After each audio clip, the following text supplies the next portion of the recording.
selamat pagi adik-adik.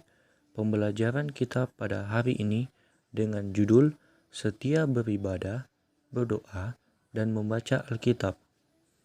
Pembacaan Alkitab ada pada Efesus 6 ayat 18 dan Roma 12 ayat 12. Bagian pertama, makna beribadah, berdoa, dan membaca Alkitab. Ibadah adalah kegiatan yang dilakukan manusia dalam rangka menyembah Tuhan, bersekutu bersama saudara-saudara seiman, melayani Tuhan, dan mengucap syukur atas anugerah Tuhan. Berdoa adalah cara manusia berkomunikasi dengan Allah.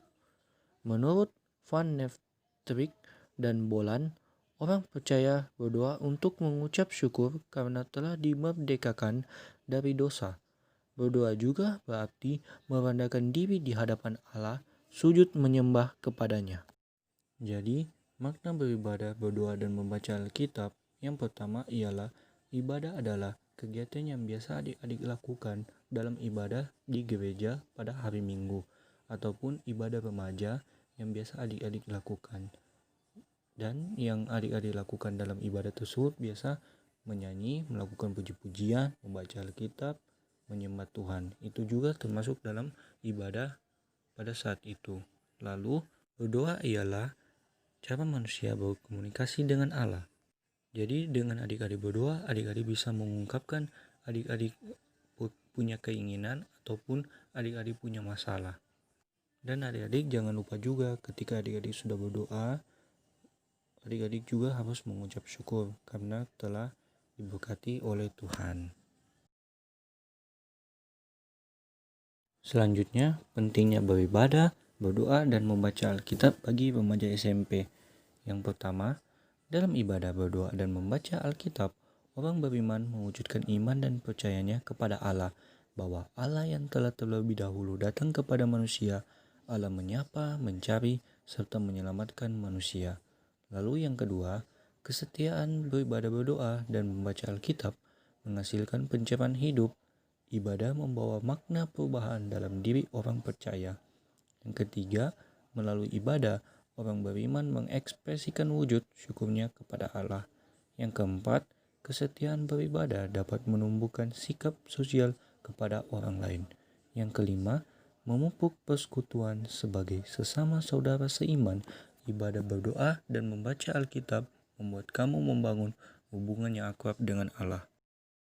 Selanjutnya, sikap yang baik dan benar dalam beribadah, berdoa, dan membaca Alkitab. Yang pertama, sikap yang baik dan benar dalam beribadah, yaitu sikap dan cara berpakaian haruslah menunjukkan rasa hormat dan takjub kita terhadap Tuhan Allah yang Maha Kuasa. Yang kedua, sikap yang baik dan benar dalam berdoa, yaitu Yesus mengajarkan sikap yang baik dan benar dalam berdoa dalam Alkitab, Matius 6 ayat 5-8.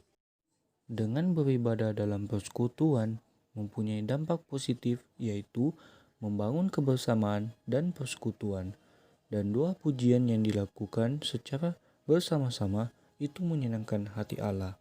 Jadi, kehadiranmu di gereja dan persekutuan remaja amat sangat penting dalam rangka memupuk persekutuan. Di sini ada pertanyaan, apakah semua doa dijawab sesuai dengan permintaan? Jawabannya dalam Matius 6 ayat 8.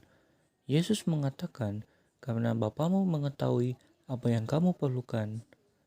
Kalimat ini memiliki makna yang dalam, yaitu Allah lebih mengetahui apa yang kita perlukan.